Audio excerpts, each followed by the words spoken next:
தமிழகத்தில் கடந்த 2007ஆம் ஆண்டு முதல் நிலவி வந்த மின் பற்றாக்குறையை 3 ஆண்டுகளில் சீர் செய்து மின்வெட்டே இல்லாத மாநிலமாக தமிழ்நாட்டை மாற்றியுள்ள முதலமைச்சர் செல்வி ஜெயலலிதாவின் சாதனையை பொதுமக்களும் தொழில் முனைவோரும் விவசாய பெருங்குடி மக்களும் பாராட்டுவதை சகித்துக் கொள்ள முடியாமல் அரசியல் காழ்ப்புணர்ச்சியால் அறிக்கை வெளியிடுவதாக பாமக நிறுவனர் டாக்டர் ராமதாசுக்கு மின்துறை அமைச்சர் கடும் கண்டனம் தெரிவித்துள்ளார்.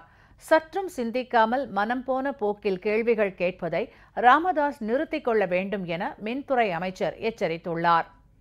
தமிழக அரசு சார்பில் மின்துறை அமைச்சர் இன்று வெளியிட்டுள்ள அறிக்கையில் மகன் நலம் ஒன்றை மட்டுமே குறிக்கோளாக கொண்டு நாட்டின் வளர்ச்சியை பற்றி சிறிதும் கவலைப்படாத பாட்டாளி மக்கள் கட்சி நிறுவனர் டாக்டர் ராமதாசு மக்கள் நலம் ஒன்றையே சதா சர்வ காலமும் சிந்தித்துக் கொண்டிருக்கின்ற முதலமைச்சர் செல்வி ஜெயலலிதாவின் மின் திட்டங்கள் தொடர்பாக 10 கேள்விகளை எழுப்பியிருப்பது அரசியல் ஆதாயம் தேடும் முயற்சியே என தெரிவித்துள்ளார். முதலாவதாக 660 மெகாவாட் திறன் கொண்ட எண்ணூர் அனல்மின் திட்ட விரிவாக்க திட்டம் தாமதப்படுத்தப்படுவதாக டாக்டர் ராமதாஸ் தனது அறிக்கையில் கூறியிருக்கிறார். இதில் எள்ளளவும் உண்மையில்லை. இந்த திட்டத்திற்கான சுற்றுச்சூழல் அனுமதி மத்திய அரசால் கடந்த 2013ஆம் ஆண்டு ஜனவரி மாதம் 24ஆம் தேதி வழங்கப்பட்டது என்றாலும் அதற்கு முன்னரே பொறியியல் கொள்முதல் கட்டுமான பணிக்கான தொழில்நுட்ப வணிக ஒப்பந்த புள்ளிகள் கோரப்பட்டு அதே ஆண்டு மார்ச் மாதம் 15ஆம் தேதி ஒப்பந்த புள்ளிகள் திறக்கப்பட்டன. பாரத மிகுமின் நிறுவனம் மற்றும் லான்கோ இன்ஃப்ராடெக் லிமிடெட் ஆகிய நிறுவனங்கள் ஒப்பந்த புள்ளிகளை சமர்ப்பித்தன. இதனைத் தொடர்ந்து அதே ஆண்டு ஆகஸ்ட் மாதம் 12ஆம் தேதி விலைப்புள்ளிகள் திறக்கப்பட்டு இந்த ஆண்டு பிப்ரவரி 27ஆம் தேதி இந்த திட்டத்திற்கான பணி ஆணை லான்கோ இன்ஃப்ராடெக் லிமிடெட் நிறுவனத்திற்கு வழங்கப்பட்டது. இதற்கிடையில் திட்ட நிலத்தை சமன்படுத்தும் பணி ரூபாய் 7 கோடி மதிப்பீட்டில் கடந்த ஆண்டு ஜூலை மாதம் 8ஆம் தேதி மின் வாரியத்தால் தொடங்கப்பட்டு அந்த பணிகளும் முடிவடைந்துவிட்டன. தற்போது கட்டுமான பணிகளை தொடங்குவதற்கான ஆயத்த பணிகளை லான்கோ இன்ஃப்ராடெக் லிமிடெட் நிறுவனம் மேற்கொண்டு வருகிறது. எனவே இந்த திட்டத்தில் எவ்வித தாமதமும் ஏற்படவில்லை என மின்துறை அமைச்சர் வெளியிட்டுள்ள அறிக்கையில் தெரிவிக்கப்பட்டுள்ளது. இரண்டாவதாக 1320 மெகாவாட் திறன் கொண்ட எண்ணூர் சிறப்பு பொருளாதார மண்டல அனல்மின் திட்டத்திற்கான ஒப்பந்தம் இதுவரை ஏன் வழங்கப்படவில்லை என்று வினவியிருக்கிறார் டாக்டர் ராமதாஸ். இந்த திட்டத்திற்கான மத்திய அரசின் சுற்றுச்சூழல் அனுமதி கடந்த ஜனவரி மாதம் 7ஆம் தேதி வழங்கப்பட்டது என்றாலும் அதற்கு பல மாதங்களுக்கு முன்னரே மேற்கண்ட திட்டத்திற்கான தொழில்நுட்ப வணிக ஒப்பந்த புள்ளிகள் கோரப்பட்டு அந்த ஒப்பந்த புள்ளிகள் கடந்த ஆண்டு ஜூலை 26ஆம் தேதியே திறக்கப்பட்டன.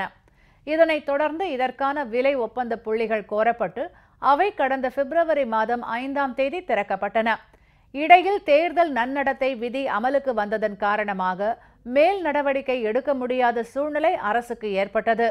ஒப்பந்த புள்ளிகள் இறுதி செய்யப்பட்டு இதற்கான பணி ஆணை விரைவில் வழங்கப்படும் என்பதை தெரிவித்துள்ள தமிழக அரசு சுற்றுச்சூழல் அனுமதி பெற்ற பின்னரே ஒப்பந்த புள்ளிகள் கோருவதற்கான விவரங்கள் தயாரிக்கப்பட்டு ஒப்பந்த புள்ளிகள் கோரப்படுவதே சரியான முறையாக இருந்தாலும் மக்கள் நலத்திட்டங்கள் விரைந்து நிறைவேற்றப்பட வேண்டும் என்பதால் மிகுந்த மதிநுட்பத்துடன் ஆங்கிலத்தில் out of the box thinking என்று சொல்வார்களே அதன்படி அசாதாரணமாக சிந்தித்து சுற்றுச்சூழல் அனுமதி பெறுவதற்கு முன்னரே ஒப்பந்த புள்ளிகள் கோர முதலமைச்சர் செல்வி ஜெயலலிதா ஆணையிட்டதால் தான் விரைவாக பணி ஒப்பந்தம் இறுதி செய்திடும் நிலையை இந்த திட்டத்தில் எட்டியிருப்பதாக மின்துறை அமைச்சர் தெரிவித்துள்ளார்.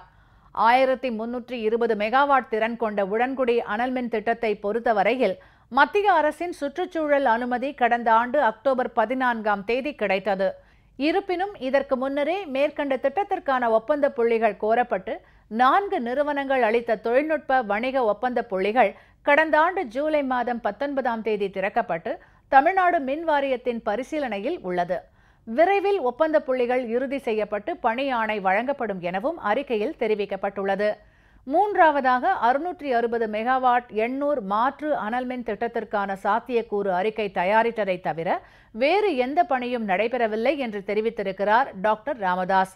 உண்மை நிலை என்னவென்றால் இத்திட்டத்திற்கான சாத்தியக்கூறு அறிக்கை தயாரிக்கப்பட்டு சுற்றுச்சூழல் தாக்க ஆய்வு செய்வதற்காக குறிப்பு விதிமுறைகளை இறுதி செய்ய தமிழ்நாடு மின் பகிர்மான கழகம் ஜனவரி மாதம் 9ஆம் தேதி மத்திய சுற்றுச்சூழல் மற்றும் வனத்துறை அமைச்சகத்திடம் விண்ணப்பம் செய்துள்ளது. மத்திய சுற்றுச்சூழல் மற்றும் வனத்துறை அமைச்சகத்தால் குறிப்பு விதிமுறைகள் இறுதி செய்யப்பட்டவுடன் இத்திட்டத்திற்கான ஆய்வுகள் தொடங்கப்படும் என்பதையும், மத்திய அரசின் குறிப்பு விதிமுறைகள் இறுதி செய்யப்படாமல் எந்த ஆய்வு பணியையும் துவக்க முடியாது என்பதையும் டாக்டர் ராமதாசுக்கு சுட்டிக்காட்ட விரும்புவதாக அறிக்கையில் தெரிவிக்கப்பட்டுள்ளது.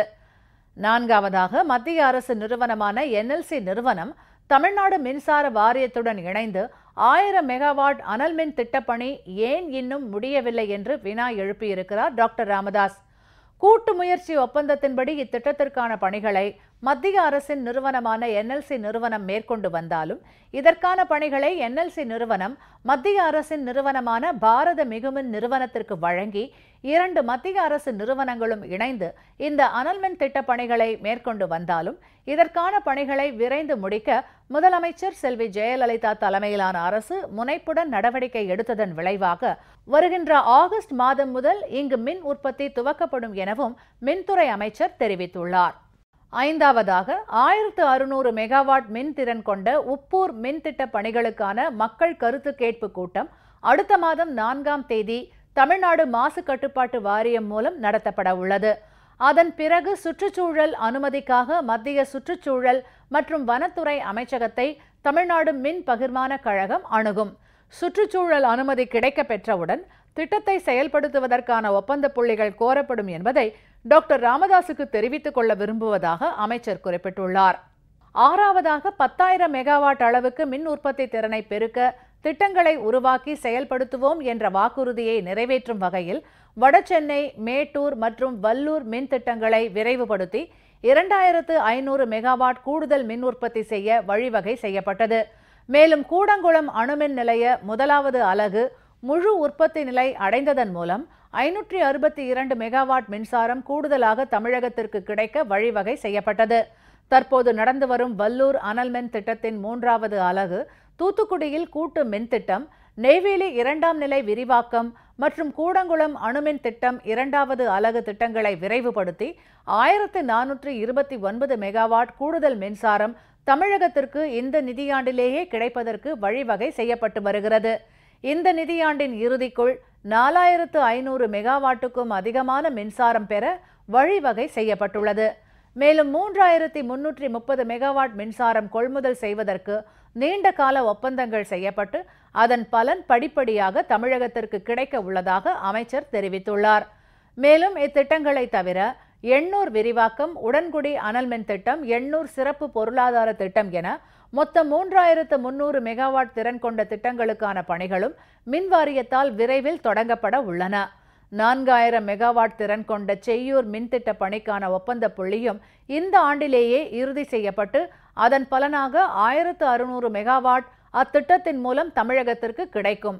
இத்திட்டங்கள் மூலம் தமிழகத்திற்கு 12730 மெகாவாட் மின்சாரம் இந்த அரசால் கூடுதலாக கிடைக்க உறுதி செய்யப்பட்டுள்ளதாக அமைச்சர் குறிப்பிட்டுள்ளார். ஆக மொத்தத்தில் 18430 மெகாவாட் அனல்மின் உற்பத்திக்கும் மற்றும் 2500 மெகாவாட் புனல்மின் உற்பத்திக்கும் இந்த அரசு வழிவகை செய்துள்ளது. இதிலிருந்து முதலமைச்சர் செல்வி ஜெயலலிதா மின் உற்பத்தியை பெருக்குவதற்கான திட்டங்களை எவ்வாறு தீட்டி செயல்படுத்தி வருகிறார் என்பதை மருத்துவர் ராமதாசு இனியாவது புரிந்து கொள்வார் என நம்புவதாக அமைச்சர் தெரிவித்துள்ளார். தனது கேள்விகள் மூலம் மின் திட்டங்களுக்கான ஒப்பந்தங்கள் கோரப்படுவது என்பது ஏதோ அரசு கட்டடம் ஒன்றை கட்டுவதற்கு ஒப்பந்த புள்ளிகள் கோரப்படுவது போன்றது என்ற தனது அறியாமையினை மருத்துவர் ராமதாஸ் வெளிப்படுத்தி உள்ளார்.